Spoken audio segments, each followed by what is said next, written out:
श्री गणेशाय नमः। नमस्ते, सनातन संस्कार चैनल में मैं केदार के आपका सहर्ष स्वागत करता हूं। आप सभी को रिक्वेस्ट है कि यह वीडियो कृपया अंत तक देखिए। इस वीडियो में से आपको कुछ भी पसंद आया तो आप कृपया इसे लाइक करें या शेयर करें, अपने दोस्तों के साथ, अपने रिलेटिव्स के साथ शेयर करें। अगर आपको इसमें से कुछ भी पसंद नहीं आया तो भी आप कमेंट करके, इस वीडियो के कमेंट में कमेंट करके मुझे बता दें। इस चैनल को सब्सक्राइब करें और नोटिफिकेशन की घंटी को ऑन करें, ऑल नोटिफिकेशन क्लिक करें ताकि आगे आने वाले वीडियोस की नोटिफिकेशन आपको मिलती रहे। चलिए तो शुरू करते हैं आज का टॉपिक। आज का टॉपिक है हिंदू मूर्ति पूजा क्यों करते हैं, या उसका दूसरा नाम बोल सकते हैं हम लोग कि मूर्ति पूजा सही है या गलत। मूर्ति पूजा सही या गलत, यह आज का हमारा टॉपिक रहेगा। वीडियो या टॉपिक शुरू करने से पहले और एक बात बोलना चाहता हूं। इस वीडियो में मैंने अपने विचार रखे हैं, जो मुझे समझ में आया, जो वो मैंने आपके सामने रख रहा हूं। मेरे विचार आप पर बिल्कुल बंधनकारक नहीं है। आप इन्हें पार्शियली या पूरी तरह से इग्नोर भी कर सकते हैं। अगर इसमें से कुछ भी आपको अच्छा लगा तो प्लीज, जैसे मैंने बताया, वीडियो को लाइक और शेयर करें, कमेंट करें। और इसमें से कुछ भी आपको पसंद नहीं आया तो पूरी तरह से आप इग्नोर भी कर सकते हैं ये वीडियो को, और कमेंट करके मुझे बता दें कि आपको कुछ क्या अच्छा नहीं लगा, ये कमेंट करके बताइए। शुरू करते हैं आज का टॉपिक। हम हिंदू लोग सजीव और निर्जीव, ये दो टाइप के पूजा करते हैं। सजीवों की भी पूजा करते हैं और कुछ निर्जीवों की भी पूजा करते हैं। एग्जाम्पल कुछ देख लेते हैं। मूर्तियों की पूजा हम लोग करते हैं, ये तो आप सबको मालूम है। लेकिन मूर्तियों के अलावा भी हम कौन कौन सी चीजों की पूजा करते हैं, उसमें निर्जीव क्या क्या होता है, निर्जीव क्या क्या होता है जिसकी हम पूजा करते हैं। निर्जीव यानी कि जो हमारे जैसा बोलता, हलता, चलता, फिरता नहीं है, इस मायने से मैं निर्जीव बोल रहा हूं।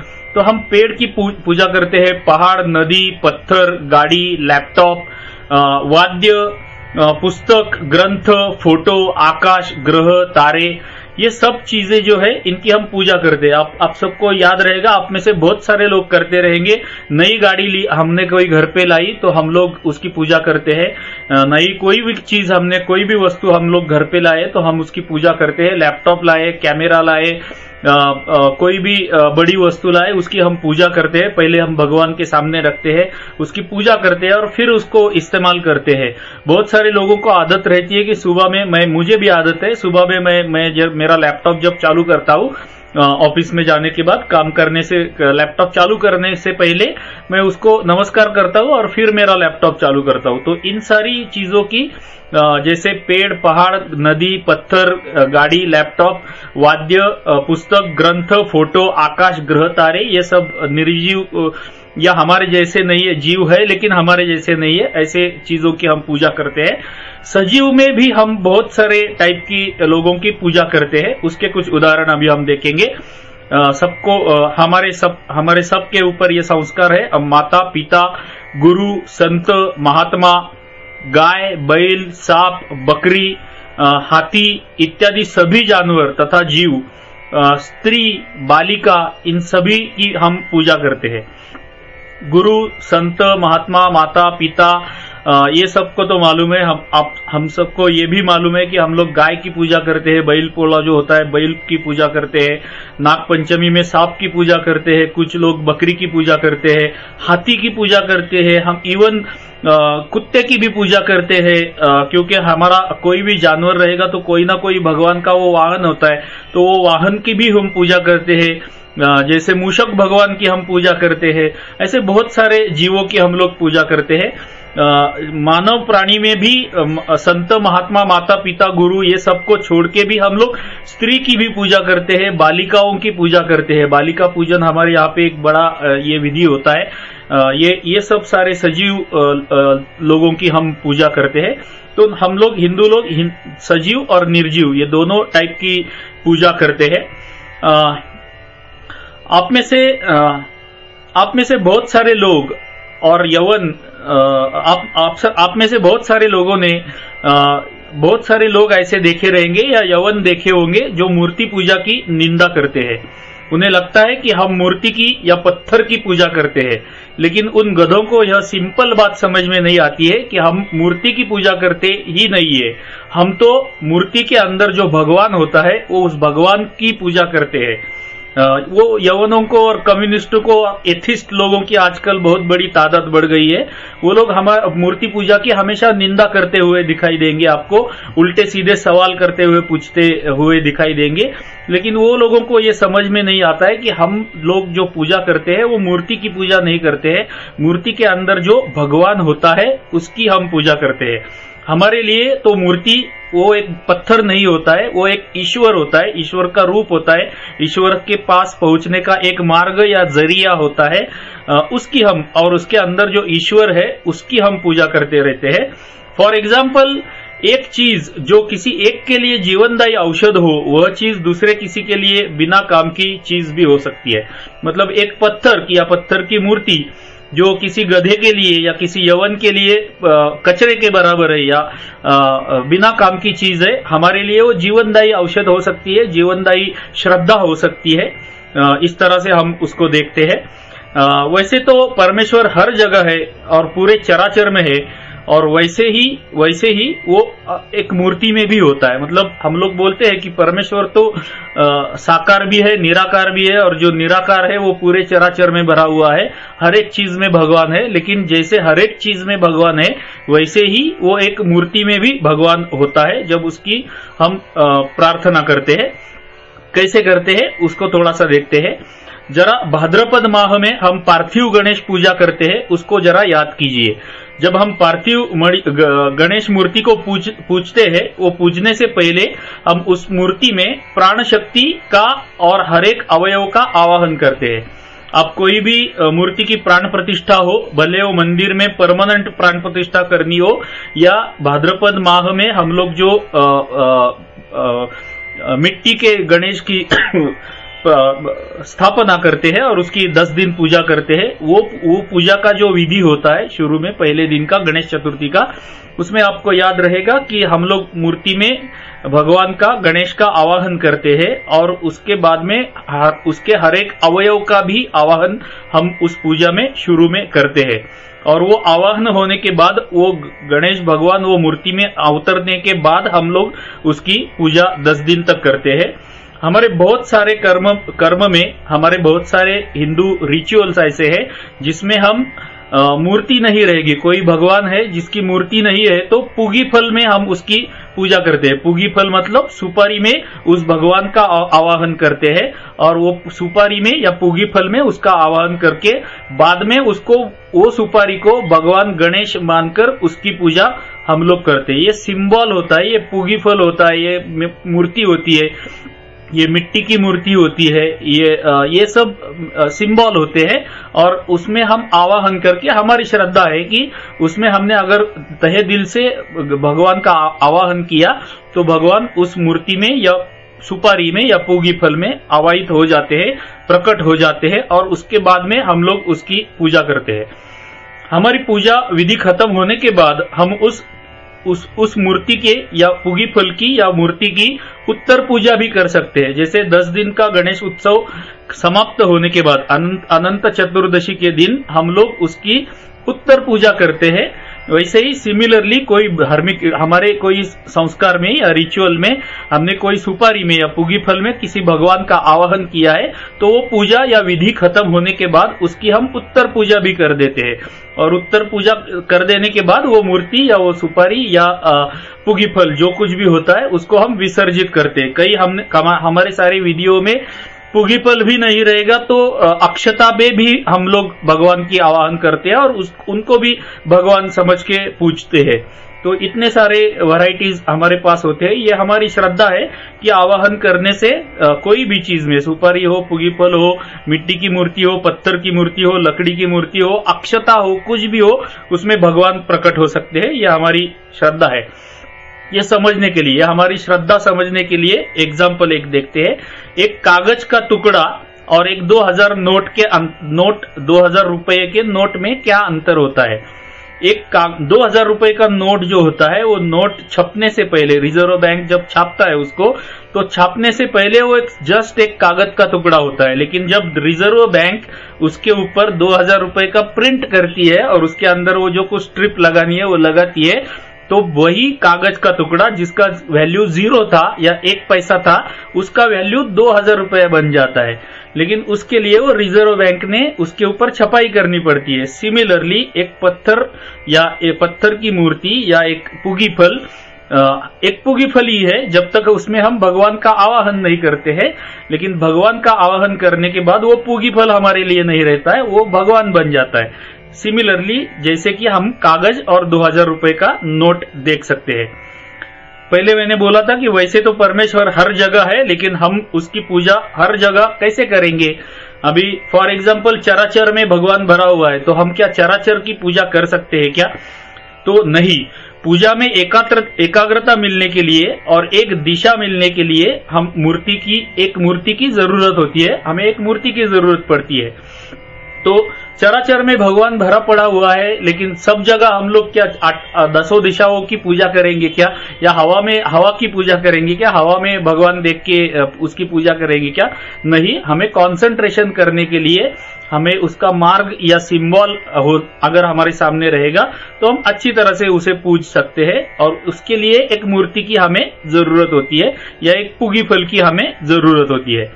इसको समझने के लिए एक एग्जाम्पल कि आप सबको मालूम है हवा, हमारे आजू बाजू में जो हवा रहती है उसमें वाटर वेफर्स भी रहते हैं, वाटर कंटेंट रहता है, मतलब हवा में जो नमी रहती है, जो ह्यूमिडिटी रहती है, उसमें वाटर कंटेंट भी रहता है। बारिश के, खास करके बारिश के दिनों में उसमें ह्यूमिडिटी बहुत ज्यादा होती है, मतलब हमें नजर में नहीं आता है, लेकिन हवा में पानी का अंश रहता है। लेकिन हवा में सब जगह पानी है, और उस जगह पे ह्यूमिडिटी जहां पर हाई भी है, वहां पर भी हमें अगर प्यास लगती है तो हम डायरेक्ट हवा में मुंह खोल के हवा के अंदर का पानी नहीं पी सकते हैं। उसके लिए हमें ग्लास में पानी लेना पड़ता है और वो ग्लास में लिया हुआ पानी पीना पड़ता है। सिमिलरली गाड़ी का हवा तो वैसे पूरी पृथ्वी के आजू बाजू में सब जगह हवा है, लेकिन हमारे गाड़ी के टायर में भी हवा होती है। लेकिन अगर हमारा टायर पंक्चर हो गया तो उसमें टायर में हमें हवा भरनी पड़ती है। पूरे चराचर में हवा भरी पड़ी है या पृथ्वी के आजू बाजू में सब जगह हवा भरी पड़ी है, इसकी बुना पर हम लोग गाड़ी चला नहीं सकते। वो गाड़ी चलाने के लिए वो टायर में हवा भरनी पड़ती है, तब हमारी गाड़ी चलती है। और पानी पीने के लिए हवा में जो ह्यूमिडिटी है, ह्यूमिडिटी का पानी हम मुंह से डायरेक्ट पी नहीं सकते, उसके लिए एक ग्लास की जरूरत होती है, एक सिंबल की जरूरत होती है, एक कनेक्शन की जरूरत होती है। वो हमारे लिए मूर्ति जैसा काम करती है, या मूर्ति हमारे लिए वो है जो गाड़ी के टायर में हवा है और पानी के ग्लास में पानी है, वो काम हमारा मूर्ति करती है। चलो आगे चलते हैं। मूर्ति पूजा साकार परमेश्वर की आराधना है, निराकार की तरफ बढ़ने का वही एक शुरुआत है। जैसे कि एक बच्चा जब स्कूल में जाता है तो उसकी शुरुआत क से कमल से होती है। क समझने के बाद याद रखने के लिए उसे कमल की जरूरत नहीं होती है। बड़ा होने पर वो क का प्रयोग कमल के बिना भी कर सकता है। और एक एग्जाम्पल मेरा कहना समझाने के लिए कि बच्चा जब स्कूल में जाना शुरू करता है तो उसको पढ़ाया जाता है, क से कमल होता है, ख से खरगोश होता है, ये सब उसको पढ़ाया जाता है। जैसे अंग्रेजी में ए से एप्पल होता है, बी से बॉल होता है, सी से कैट होता है, ये शुरुआत करने के लिए उसको पढ़ाया जाता है। लेकिन बच्चा जब जैसे जैसे आगे बढ़ता जाता है तब उसको ए से एप्पल, जब उसको कभी भी ए का प्रयोग करना है तो उसको ए से एप्पल याद करने की जरूरत नहीं थी। वो तो जस्ट शुरुआत करने के लिए, सीखने की शुरुआत करने के लिए, एक स्टार्ट करने के लिए, एक कनेक्शन जुड़ने के लिए, ए के साथ में एप्पल, ए के साथ में कनेक्शन जुड़ने के लिए बच्चे को वो पढ़ाया जाता है कि ए फॉर एप्पल, क फॉर कमल, ये सिखाया जाता है। वैसे ही सिमिलरली निराकार भगवान के पास जाने की शुरुआत जो है वो हमारी एक मूर्ति पूजा से होती है।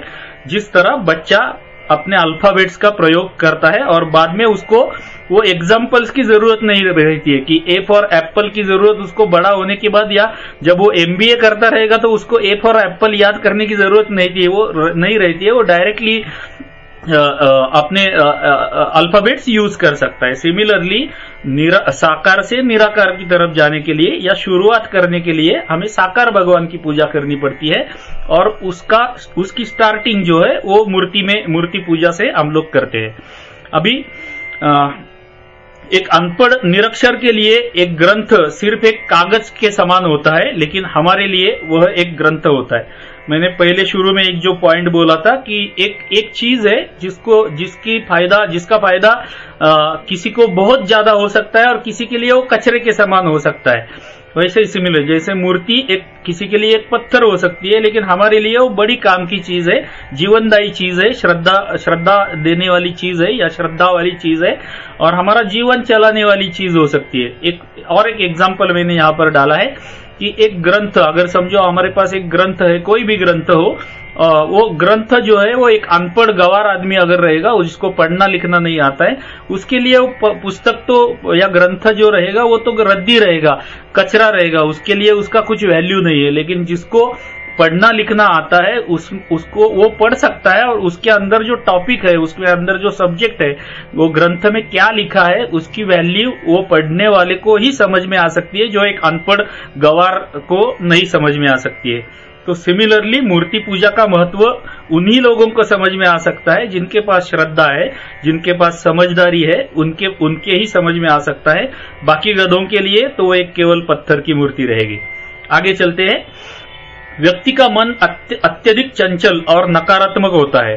मन को एकाग्र करने के लिए किसी आधार का प्रयोग किया जाता है, और अपने आप को जोड़ने तथा एकाग्रता के लिए मूर्ति का प्रयोग होता है।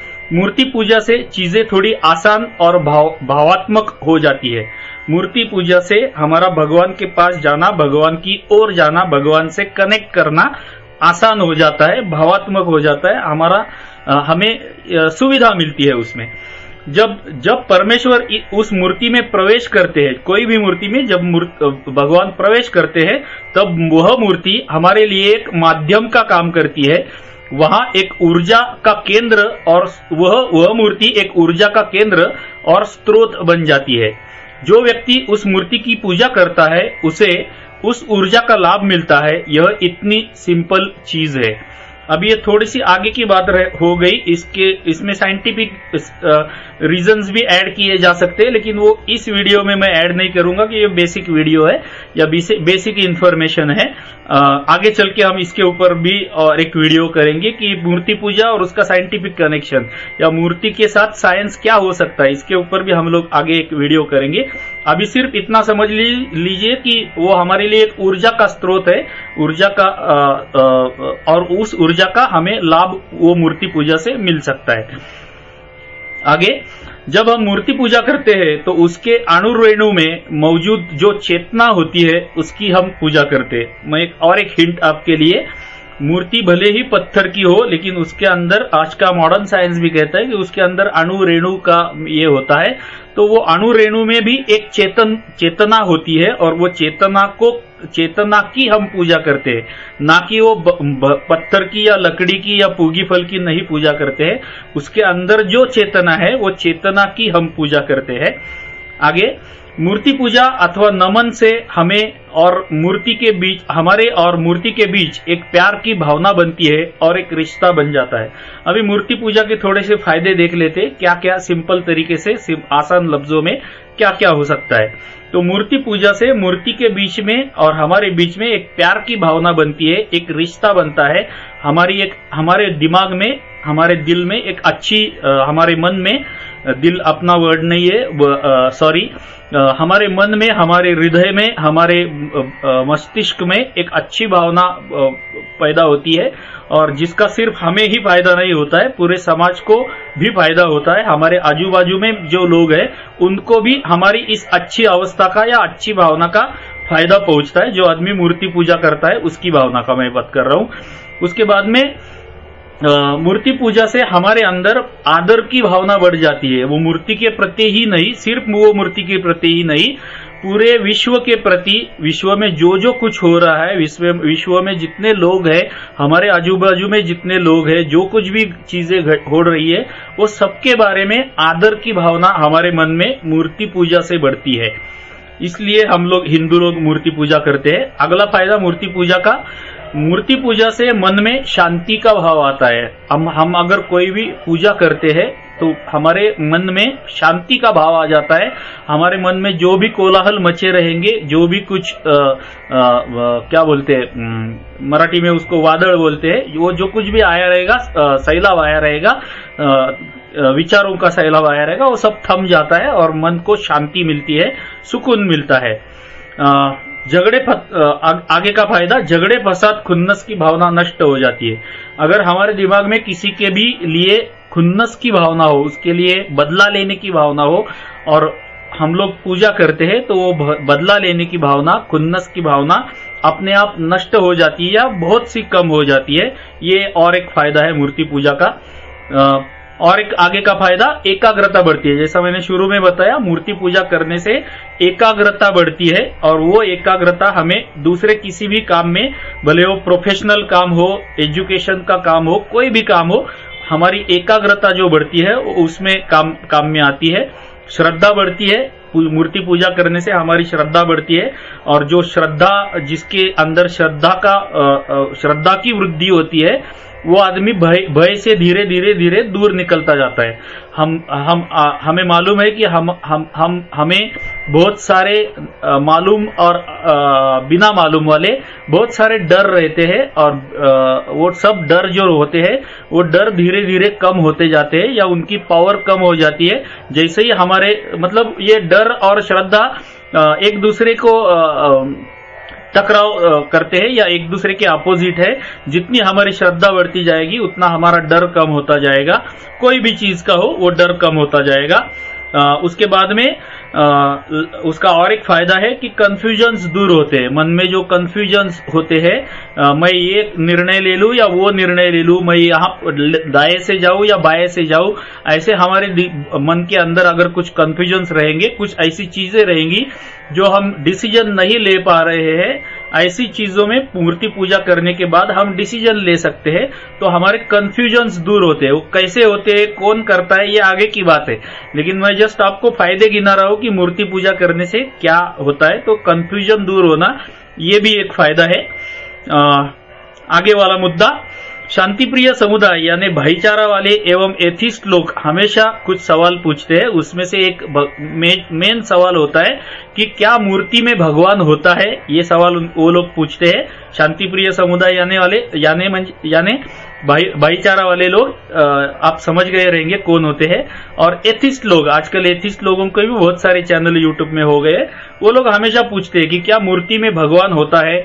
उनका अगला सवाल रहता है कि मूर्ति तोड़ने पर खुद की रक्षा नहीं कर सकती है तो तुम्हारी रक्षा वो मूर्ति क्या करेगी। ये नालायक, एक फेमस टिम्ब जाकिर नालायक नाम का जो आदमी है, वो तो हमेशा पूछता रहता है कि एक मूर्ति खुद की रक्षा नहीं कर सकती है तो तुम्हारी रक्षा क्या करेगी।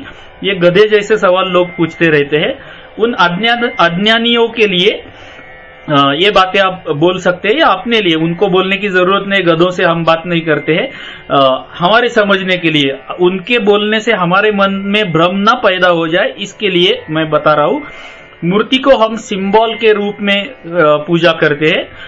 मंदिर में हम मार्बल को नमन नहीं करते हैं, हम तो भगवान को नमन करते हैं। वह मूर्ति तो भगवान का सिर्फ एक सिंबल या मार्ग है। तो जैसा मैंने शुरू में बताया, कभी भी हम पत्थर को नमन नहीं करते या पत्थर की पूजा नहीं करते। मार्बल की मूर्ति रहेगी तो हम, वो गधों को ये समझती नहीं है, ये बातें उनको समझ में नहीं आती है कि हम लोग वो मार्बल की पूजा नहीं करती है। मार्बल के अंदर, मार्बल की मूर्ति के अंदर जो भगवान है उसकी हम पूजा करते हैं। वो मार्बल भगवान नहीं है, मार्बल के अंदर भगवान है, ये उनको समझ में नहीं आता है। मूर्ति हमारे लिए एक मार्ग है। जैसे कि कोई भी वेबसाइट तक पहुंचने के लिए हमें नेटवर्क या कोई पोर्टल की जरूरत होती है।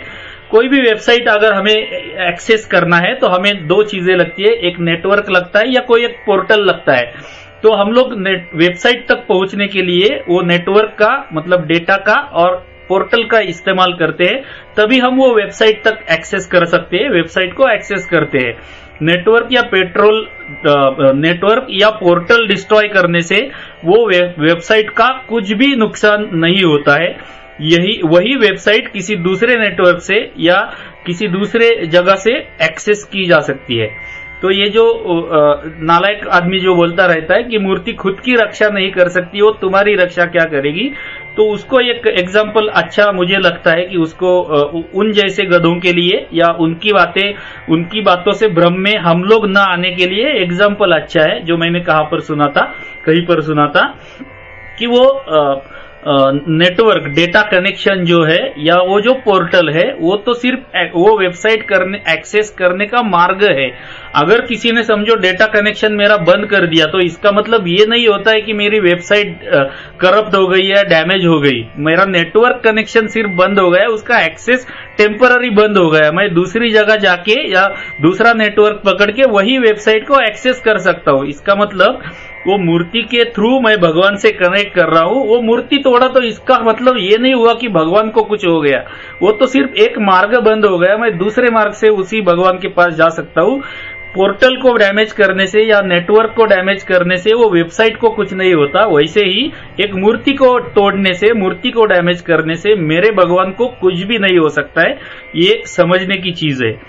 आगे, हमारी हर एक देवता किसी प्रकार के एक ज्ञान का सिंबल है। हमारे धर्म में ऐसे बोला जाता है, बहुत सारे भगवान है, वो अभी हम उसके ऊपर बात नहीं करेंगे कि कितने टाइप के हैं और उसके मतलब क्या है, लेकिन एक जस्ट आइडिया कि हमारी हर एक देवता किसी प्रकार के एक ज्ञान का सिंबल है। कुछ एग्जाम्पल जैसे कि माता सरस्वती, लक्ष्मी माता, विश्वकर्मा, हनुमान, ये हमारे भगवान अगर हम देखेंगे तो उसमें कुछ प्रकार का ज्ञान भरा हुआ है और कुछ प्रकार के ज्ञान का सिंबल है। जैसे कि लक्ष्मी माता लक्ष्मी का सिंबल है, विश्वकर्मा इंजीनियरिंग या हथियार चलाना या कला इसका सिंबल है, हनुमान हमारा जो है वो शक्ति का सिंबल है, सरस्वती माता विद्या की सिंबल है। ऐसे हर एक हमारे जो भगवान है किसी न किसी ज्ञान से कनेक्टेड है और वो ज्ञान को रिप्रेजेंट करते हैं और उनकी हम पूजा करते हैं। और एक सिंपल मैं एग्जांपल आपके सामने रखता हूँ। बहुत से लोग अपने वॉलेट में अपना एक फैमिली फोटो रखते हैं और फैमिली की याद आने पर उस फोटो को देखते हैं तो उन्हें अच्छा लगता है। कई बार अगर बहुत दिन तक फैमिली से दूर आदमी रहा हो और फैमिली का फोटो देख रहा है तो उसके ऊपर से वो उंगली घुमाता है, कभी उसको चूमता है, फैमिली के फोटो को चूमता है। तो ये फैमिली को पहुंचने का, फैमिली को याद करने का, फैमिली को दिमाग में लाने का वो फोटो एक जस्ट सिंबल होता है या मार्ग होता है। अगर समझो कुछ कारणवश वो फोटो फट जाएगा या डैमेज हो जाएगा या गुम हो जाएगा तो इसका मतलब ये नहीं होता है कि उसकी फैमिली डैमेज हो गई या उसकी फैमिली को कुछ हो गया, उसकी फैमिली मर गई या डिस्ट्रॉय हो गई या फट गई, ऐसा नहीं होता है। वो फोटो सिर्फ वो फैमिली को याद करने का, उनके पास टेलीपैथिकली पहुंचने का एक मार्ग है। वो फोटो डैमेज होने से फैमिली को कुछ भी नहीं होता है। सिमिलरली एक मूर्ति को डैमेज होने से हमारे भगवान को कुछ नहीं हो सकता है। वो सिर्फ एक मार्ग है जो हम शुरुआत के दिनों में, जैसे मैंने एग्जांपल दिया था, बच्चा जब पढ़ाई शुरू करता है उस टाइम जैसे यूज करते हैं वैसे ही हम लोग वो मूर्ति की पूजा को इस्तेमाल करते हैं। वो शांति प्रिय और भाईचारा वाले लोग उस मार्ग को या सिंबल को नष्ट कर सकते हैं। उस भगवान को कुछ भी नहीं किया जा सकता है, बल्कि यह यवन या एथिस्ट भगवान तक पहुंच भी नहीं सकते। जैसे मैंने 2-3 एग्जाम्पल में बताया कि वो एथिस्ट लोग जो है या यवन लोग जो है वो मूर्ति को नष्ट कर सकते हैं, वो मूर्ति को तोड़ सकते हैं, भ्रष्ट कर सकते हैं, कुछ भी कर सकते हैं, लेकिन वो भगवान तक पहुंच भी नहीं सकते, उनकी वहां तक पहुंच भी नहीं हो सकती है। और सनातन में सबसे बड़ी और सबसे अच्छी बात यह है कि हम लोग साकार या निराकार दोनों की हमें छूट है।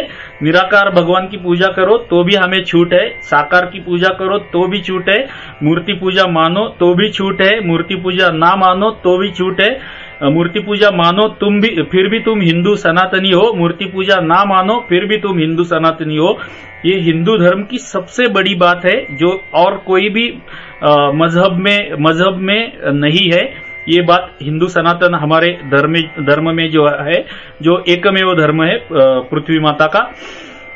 तो हमारे धर्म में और एक बड़ी बात है कि अगर हम में से किसी ने, हिंदू सनातनी भाई ने बोला कि मैं मूर्ति पूजा को मानता नहीं हूं, तो हम लोग बोलते हैं ओके नो प्रॉब्लम, तुम मूर्ति पूजा नहीं मानते हो ना, तुम निराकार भगवान की उपासना करो, कुछ भी निराकार भगवान को मानो ना मानो कुछ भी करो, तुम्हें पूरी छूट है। लेकिन बाकी मजहबों में जैसे सर तन से जुदा वाली बात होती है वैसे हमारे हिंदू सनातन धर्म में कभी नहीं होती है। ये हमारे हिंदू सनातन धर्म की सबसे बड़ी महानता है। इस वीडियो के अंत में मैं इतना ही कहूंगा कि अगर आज तक आपने किसी भी कारणवश मूर्ति पूजा का प्रयोग नहीं किया है तो आपको मेरी यह रिक्वेस्ट है कि कुछ दिन के लिए आप यह प्रयोग करके देखिए, आपको शायद फायदा हो सकता है। मूर्ति पूजा में अगर आप कोई भी कारण हो, कोई भी रीजन से आपने आज तक कभी मूर्ति पूजा की नहीं है या करते थे और अभी छोड़ दी है, तो वापस एक बार शुरू करके कुछ दिन मूर्ति पूजा करके तो देखिए क्या होता है। ज्यादा से ज्यादा क्या होगा, कुछ फायदा नहीं होगा, नुकसान तो कुछ होने वाला नहीं है, फायदा कुछ नहीं होगा, तो उसके बाद आप बंद कर सकते हैं, आपको खुली छूट है, उससे आप धर्म से बाहर नहीं होते हैं या कुछ भी नहीं होगा। तो मेरी रिक्वेस्ट है कि आप ट्राई करके देखिए, कुछ दिन कोई भी फॉर्म में भगवान को पूज के देखिए, शायद आपको फायदा हो सकता है। कृपया इस वीडियो को लाइक करें, अपने रिलेटिव्स के साथ शेयर करें। आपको अगर कुछ अच्छा लगा हो तो एक कमेंट में मुझे बता दे, अगर कुछ अच्छा नहीं लगा हो तो भी कमेंट करके मुझे बता दे। धन्यवाद धन्यवाद धन्यवाद। आर्य सनातन वैदिक हिंदू धर्म की जय।